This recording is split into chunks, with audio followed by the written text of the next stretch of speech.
Good morning बच्चों,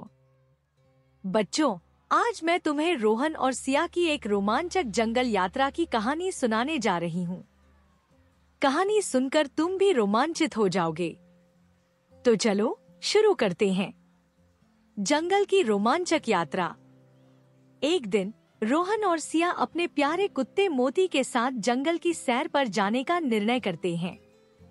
उनके घर के पास ही एक बड़ा और रहस्यमय जंगल था, जिसमें बहुत सारे जानवर रहते थे और कई अनसुनी कहानियां छिपी हुई थी। जैसे ही वे जंगल में प्रवेश करते हैं, सिया फूलों की खूबसूरती देखकर कहती है, रोहन देखो, कितने सुंदर फूल हैं। रोहन जवाब देता है, हाँ सिया, लेकिन हमें सावधानी से चलना चाहिए ताकि हम रास्ता न खो जाए। वे चलते चलते गहरे जंगल में पहुंचते हैं। तभी उन्हें एक पेड़ से हंसी की आवाज सुनाई देती है। यह मिंकी बंदर था, जो एक पेड़ पर बैठा था और हंस रहा था।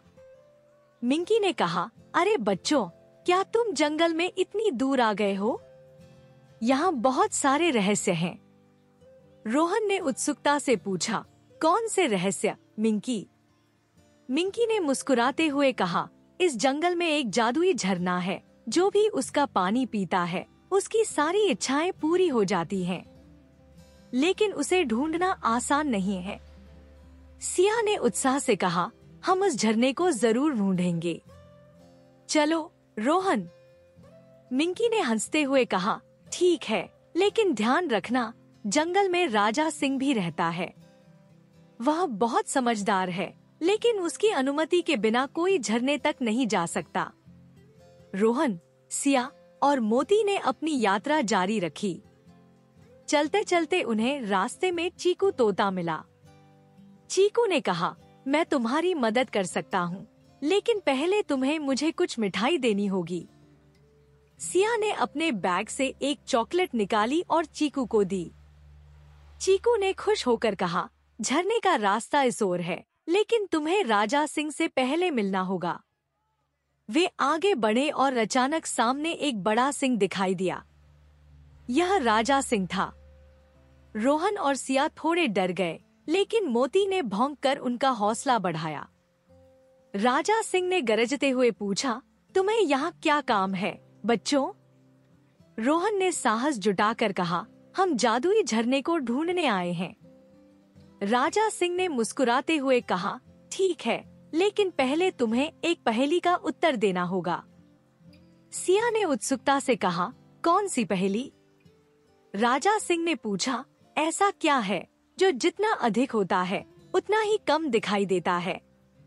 रोहन ने सोचा और फिर जवाब दिया, अंधेरा। राजा सिंह ने प्रसन्न होकर कहा, बहुत सही, तुम लोग जा सकते हो।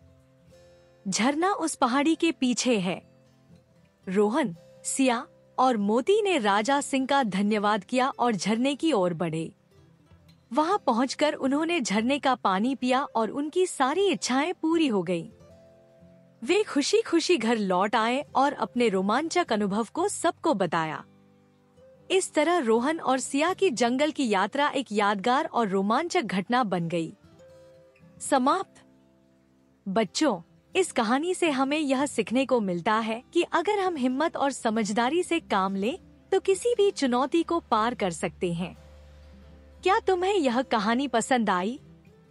अगर हाँ, तो अपने दोस्तों को भी सुनाना। आज की कहानी यहीं समाप्त होती है। मिलते हैं अगले वीडियो में।